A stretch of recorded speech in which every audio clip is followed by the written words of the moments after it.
guys, welcome back to our channel. I'm Megan. And I'm Sierra. Today we are doing a fun video and I'm talking about basically just like the entirety of Instagram and the entire creative process from like how we come up with picture ideas, take pictures, edit them, all of that fun stuff. Yeah, we both care about Instagram, so if you don't care about Instagram, then this video is not for you. But also we certainly don't post like nearly as often as probably a lot of other people, but we're busy, a lot of people are busy, but I feel like that doesn't mean you can't care about Instagram or, you know, want to have some, or like want to put some effort in to have like a good Instagram feed if that's what you want. So, we're going to show you kind of what our thought process is to get some ideas for Instagram pictures. We have honestly like a lot of tips. We did some planning posts and I was like, we have more tips than I thought. And then also like how we edit our Instagram pictures and stuff like that. I also want to bring up how this video that we're doing about Instagram is slightly different than videos we've done in the past where we've strictly focused, I feel like, on like how we edit our pictures specifically. And that's going to be helpful like for you guys if you want to know like how we specifically edit our pictures, if you like the certain preset that we use. But also I feel like these tips are good for like, you don't have to edit the same way as us. It's just, you know, to help you find your own style, your own groove. Hopefully these tips that we share will help you figure out what it is that you would like to do with your Instagram. So real quick, I feel like we have to give a shout out to the person who, at least in my mind, kind of like re-sparked my interest in like finding Instagram to be fun again. And it was a girl on TikTok. I don't even know what her actual name is, but her handle is Slut4Sinjin. So funky little name. But I saw her TikToks because she did a lot of Instagram profile reviews and like gave people tips of things that she liked that they did versus things that she didn't like, and also like gave them ideas for what they could do in the future, but it still like matched their vibe. And so I was like, this is like a fun new way to think about Instagram. I feel like I put so much pressure on like every post being like picture perfect, and it doesn't have to be that way. Okay, so the very first category that we're going to be talking about is inspiration for different photo ideas, and we have a couple different things we're going to talk about, but our favorite thing, and if you're going to take like one thing to use for inspiration, I would say Pinterest is your way to go. Yeah, I think we both have our own like Pinterest boards about photo poses or like photo ideas. And the good thing about Pinterest is like you don't have to like the entirety of the photo to like get inspiration from it. It can be a location, it can be a photo angle, it can be like poses, it can be anything about the picture that you like that you want to incorporate into photos that you take in the future. And then you should go back and also like kind of look at what you have pinned. Like, don't forget about it. Go back if you're trying to think of like a picture idea, see what you've posted, see if you can find anything that you like that you'd be interested in doing. And then also the good thing about once you start doing that, if you make a board and you start pinning things that you like, is that once you go to your home feed, it'll start Pinterest will start those kinds of photos for you. A bunch of things that you already like. And so like I almost never have to like go searching for pictures anymore. Like sometimes I still do, but Pinterest does like a really good job of like just giving me things that I like and that I find aesthetically pleasing that I can like save and possibly use in some way, shape, or form later. And that's why I think that is important to like mark as the difference between like some people I think go to Pinterest and they're like, oh, like you're copying this exact photo, and like some people do that. But I think there's a distinct difference between like getting ideas versus like here's this photo that I want to completely recreate. So try not to do the second one. Okay, I'm gonna kind of read off my phone because like our notes are on here. So obviously once you start doing this, if you don't have like a Pinterest board started, you're going to probably have to do some searching to get started, or maybe you like aren't liking what's popping up on your home feed, or you're looking for something specific. So I have this like you can do different general search terms, or you could do more specific search terms. So general search terms could be like weather related, so it could be like fall photo ideas, maybe or like winter photo ideas, vacation ideas. So if you are going to a specific destination, looking at that destination and photo ideas. And then if you want to do something more specific, then you could search more specific, like, oh, pumpkin patch photo ideas. Like if you have something specific you're going to go do, then you could search that and see what pops up. Tailgating photo ideas, snorkeling photo ideas, like a specific activity, that could be something you're searching. Friends on a beach, couple photo ideas, like just more specific things. If you've kind of like got things narrowed down to like, I know I'm going to be doing this, can I get any inspiration for that to see if I have any good ideas? Yeah, something else you can do is also just search like blank word aesthetic and see whatever pops up with that. I know Megan and I just went to a wedding this past weekend. We knew we wanted like an Instagram photo, but we didn't know what we wanted the photo to be. And so we both like independently came up with the idea of like doing some sort of like flash photo. And so I was like, I don't really know like what that means. So I like was on Pinterest searching like flash aesthetic or like whatever. It was kind of hard, but like stuff that I you liked can that, do that if you like have an idea of like this is the vibe that you want, so do like blank aesthetic. I don't think the word vibe would work as well. Something else that is kind of related to inspiration, but I didn't know like where else to put it, is filler pics. I feel like I've recently gone more into like wanting to do filler pics for my feed, but I'd like fallen off for a while. And like in high school, I used to like kill it with the filler feed pics. If you don't know what I'm talking about when I say filler feed, we can kind of like pop some up on the screen, but it's usually like a photo that doesn't have people in it. So it can be just like items, it can be a nature picture, like some sort of urban like city place photo. It can pretty much be anything, and it can even include people if it's like the person isn't the main subject of the photo, or if like the person's like turning away. Like it's basically just like something that's not just like you smiling at a camera. That's what I view it as anyways. So Pinterest, I feel like can be a great inspiration for that, because it's hard to like come up with most of the time just like what is like a picture of just things that I can get, unless you're like out on vacation, you get like a cool nature pic or something, then that's pretty easy to be like, oh, like that's cool, I'm gonna post that. But I think what I like to do is search like those sort of like object photos. I think it's a really cool way to show your hobbies and what you're up to. Like I've been reading a lot more, and so like if I can find a way to incorporate like books into a picture, I think that's like a really fun way to just like spice up your feed and show like what you've been doing. It shows a little bit more of your personality than just like you smiling. The other good thing about filler pictures is that if you feel like you've been struggling with like finding time to take a picture of yourself, you don't have to be in it. So it can be a good way to keep your feed updated without actually having to be in a photo or like wanting to take a picture. Or something that I thought would be like a cool filler pic idea is like, and I have this pinned on my Pinterest too, and I've taken a photo like it, but I was just like not posting on Instagram. But like when people have like shadow pictures of like if it's a sunny day out and they are like with someone else, and just like throw up like a peace sign or something where it's just like, obviously you don't have to look good for that because it's your shadows, but stuff like that I think is just like fun and or like something else that casual. counts as a filler picture in my mind is if you take like a picture on your phone of like Polaroids that you've taken or film photos that you've taken, like even though there's people in those pictures, it's like a picture of a picture, so it doesn't really like count as an actual like picture. And like you don't have to look that good in the Polaroid because it's gonna be so far away, so it just shows your fun times.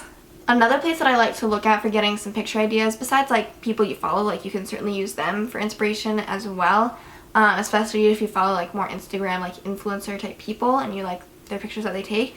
But I like to go on the Instagram explore page and I'll scroll through, and obviously there's plenty of like random people that are nowhere close to me and their pictures aren't necessarily like pictures that I would recreate or anything. But one of the good things is that your explore page is also usually filled with people that are at least like sometimes like near you. Like since we're at school at Iowa, it's pretty easy for me to go on the explore page and I can see people like tailgating, posting tailgating pictures, and so it's a good way to get photo ideas possibly from like places that are more local relevant to you. And so you could get either post specific ideas or place specific ideas, or like, hey, I want to go here and I haven't done that before. So just some things to like kind of get the mind flowing. And then also you can save stuff on Instagram. So I definitely have a board on, not a board, but like a saved thing on my Instagram as well for like picture ideas. I definitely look at it less than my Pinterest board, but it's there and the person who posted the picture can't see who saved it, so it doesn't matter. Yeah, and also you can like literally search locations on Instagram. Like we're going to Denver this weekend. If I wanted to, I could literally, actually I did do this. We're going to this like spa place. No, I did that this I looked morning. at like the location for that that to get some ideas.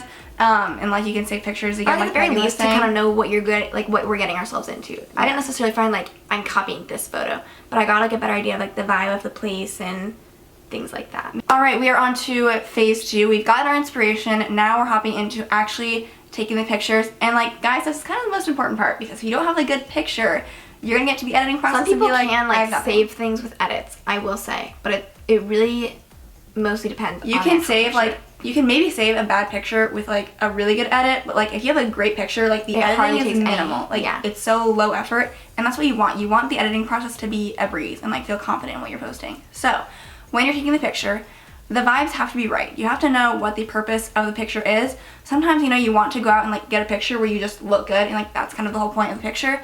So if you aren't feeling your best that day, I know don't say like, oh, I need an Instagram picture, and then completely not get ready when your only idea is to like go get a picture of yourself. Because Megan and I have done this before. Feeling good, what are you doing? Nothing happens.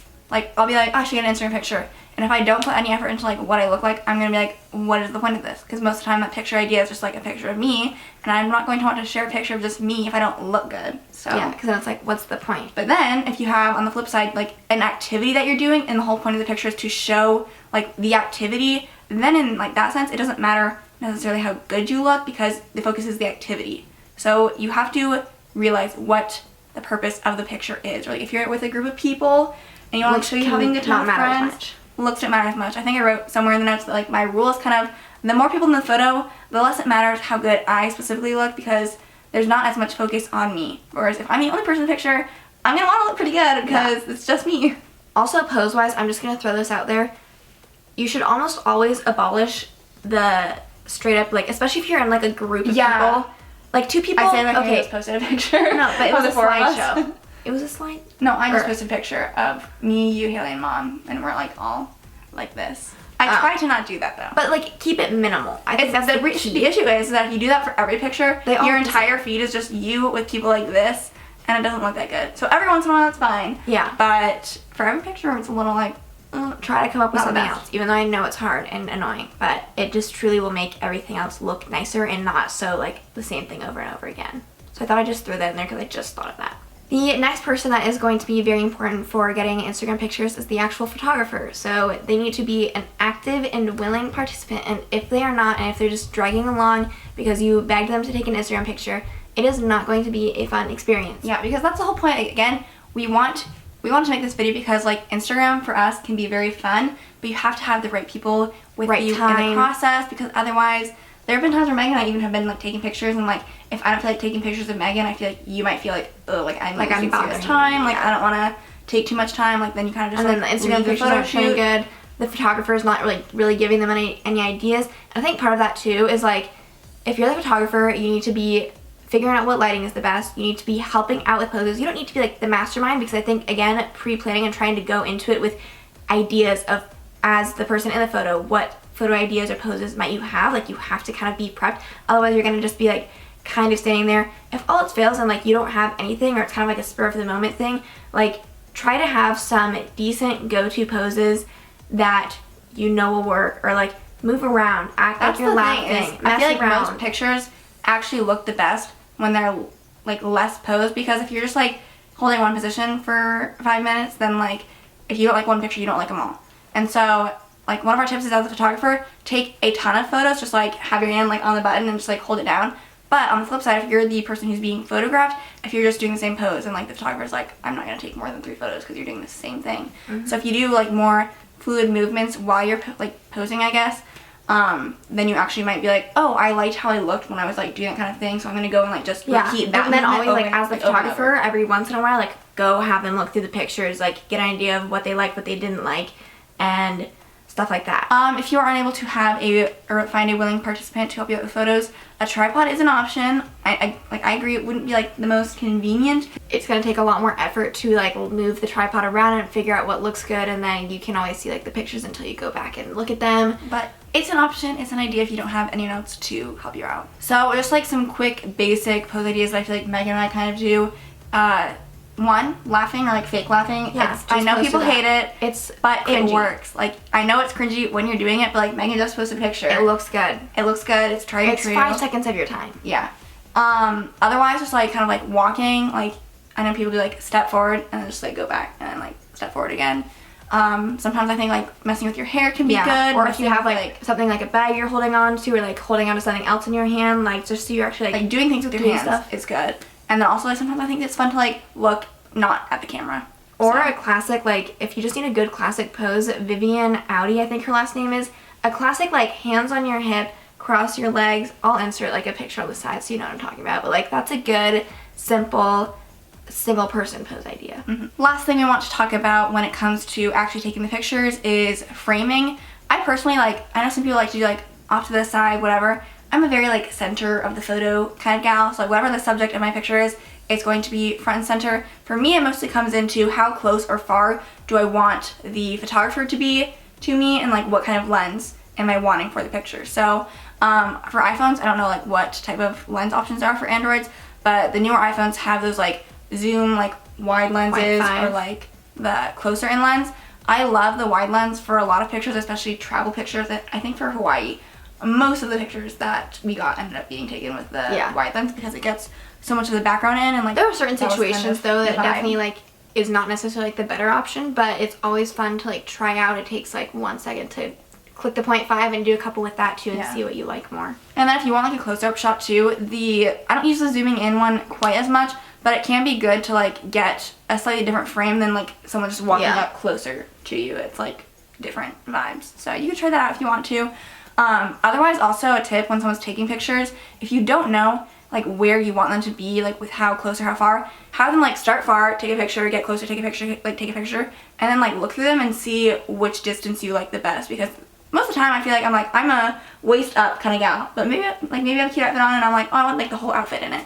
So just like see which one looks the best, because it takes again like 5 seconds to get the whole run through of like far away to close up, and then you'll know, okay, I like the like waist up pictures best, to just stay here now for the rest of the pictures. I know I said that was the last thing related to taking pictures, but just quickly I want to mention lighting. I don't have anything important to say other than just like it's very important. The better lighting you have, the better your pictures will turn out and the easier it will be to take pictures. So I honestly like I almost never post indoor photos because I literally cannot deal with indoor lighting. And we've come to our last category, which is going to be editing and any other apps that we find useful for anything Instagram related. So I think we'll just start off with editing. Sierra and I both use Lightroom. We've been using it for a while and I really do like it, but I also want to emphasize that I think that it's important as we talk about this to know your skill level when it comes to editing photos. I'm not here saying I'm the best photo editor ever, but I do think that I've been doing a pretty good job. I scroll back though to like when I first started using Lightroom, and I'm kind of like, I feel like when everyone starts, it's really easy to just like get carried away with like sticking to the presets and not doing a ton of changes, because you're like, I don't know like what the different like features on Lightroom itself are to like make the changes that I want to make. So you just kind of like put the preset on, maybe make a few adjustments, and then you're like, okay, I'm just gonna stick with that. Anytime you buy a preset, you should be very aware of the fact that you might slap that preset on a picture like, and literally be like, what did I just buy? Like, this is useless. And that's just the like reality. Sometimes, because we've bought, and I used to say I'm never gonna buy a Lightroom preset, but sometimes, I mean, they're only like a couple bucks usually. Yeah. So it's like, if you find affordable ones, sure. If you don't want to, then don't do it. Exactly. So I've bought JC Marie Smith spring pack from probably like a year or two ago at this point. And I don't know if she's updated them or not, but I like it. Sierra and I both use that now. I pretty much exclusively use her spring one filter from that Same. Because it's a very natural looking filter that then you can go and adjust things.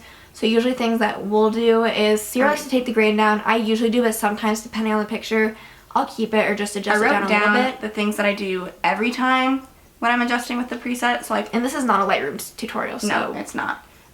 So like put the filter on, I instantly go and take the grain down because I personally don't really like how green looks, and then I go and adjust temperature, and I usually make it a little bit cooler because it's a pretty warm filter. I usually like to try doing the color balance first and see if I like how it... I'm not like skilled with the color balance stuff. I do like a little bit of warmth in the photos though, so I don't like try and like cancel it out. I have to keep it a little bit warm, but I feel like the filter already like skews warm. And then I usually adjust like the, I don't know, like the purple green bar is the tint. I usually have to adjust that, but that's like picture dependent on which way it needs to go.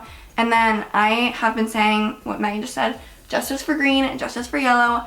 I love to add those back into the pictures, and like this filter, just like many other presets, brings those down so that they're like very desaturated, and I'm like, I'm bringing them back up. We need to see the greens, we need to see the yellows. I just feel like it looks weird when you don't have the greens and yellows in your pictures, and so I bring them back up. Mostly it for what I do, and like you have to kind of like adjust the lighting. Yeah, so exposure is dependent on each picture. I also usually tend to turn the vibrance up just a little bit, and that's above saturation.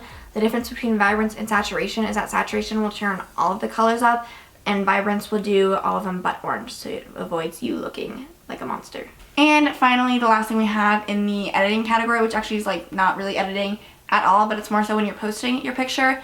If it like, it can be fun to do a slideshow, and like if you want to edit, I usually always edit like the first slideshow picture, and like if there's a couple after that like are essentially the same, you know, like people post like picture but it's like the same photo, so it's like the same photo shoot, so like they'll edit those ones too. You can do that, or if it's like a photo dump kind of thing, you just like throw in whatever pictures you want. I throw in plenty of like unedited photos. Yeah. I'm all for just, like, keep Instagram casual, at least kind of. I'm not. I certainly don't do it too casual. I feel like it's fine to like have the feed look nice, but then you're also showing like with the slideshow, like, okay, it's like, let's be a little bit realistic. Like, these are other things that happened, and like, here's other ways that I look when I'm not totally posing. Yeah. Okay, next we're going to just shout out some other apps that we've found useful. So VSCO is still honestly a tried and true editing app. Used it for such a long time. C6 is a good filter. It did cost money. Yes, it did. Oh. But it was really good. I look back at my feed from back then and I still think the pictures look pretty good. But like since then, I don't know why I feel like I can't get it to work as well. So obviously that's why I still use Lightroom. I like the additional freedom that Lightroom gives me. But again, VSCO is good for like the more novice editor because it has filters that, those filters more than presets are easier to just slap on and like let it be. Exactly. So that's why I think like if you try Lightroom and it's not working, you don't have to use Lightroom. Just like you can learn how to use Lightroom, but like in the meantime, maybe just like stick with VSCO until you're like, okay, my Lightroom is like ready for its Lightroom reveal. Exactly. And then another thing that Sierra found was that Hannah Goodwin. I think it's Godwin. I was just gonna say I don't really watch The Bachelorette, but she just released a new editing app called SETI with a few free filters. Those are like very natural filters, which I feel like are very honestly in nowadays. I feel like people are sticking less with like the super highly edited stuff and wanting more just like casual edits. So I tried it out for a little bit and it's pretty good for just like a casual slap it on edit. And then a fun app that I found recently, and I actually used this on the wedding picture that I just posted because it was a flash photo and I wanted it to have like that flash, not really film vibe, but like kind of a little bit. And so this one you can either use as like a film camera and like take pictures on it, or you could just like upload photos and it'll add the same thing. So and there's different types of disposable film cameras that you can use to like edit the pictures differently. The one that I like the most from what I've tried out, did I say the app yet? No. Fimo, F-I-M-O, and then the film that I like specifically is called EK80, and so I really liked how that looked. Most of the pictures that I used for it, I honestly thought looked pretty good just with that one edit, but if anything, it could be something where you go back in and adjust the lighting a little bit, just like if you want the highlights or whites taken down a little bit.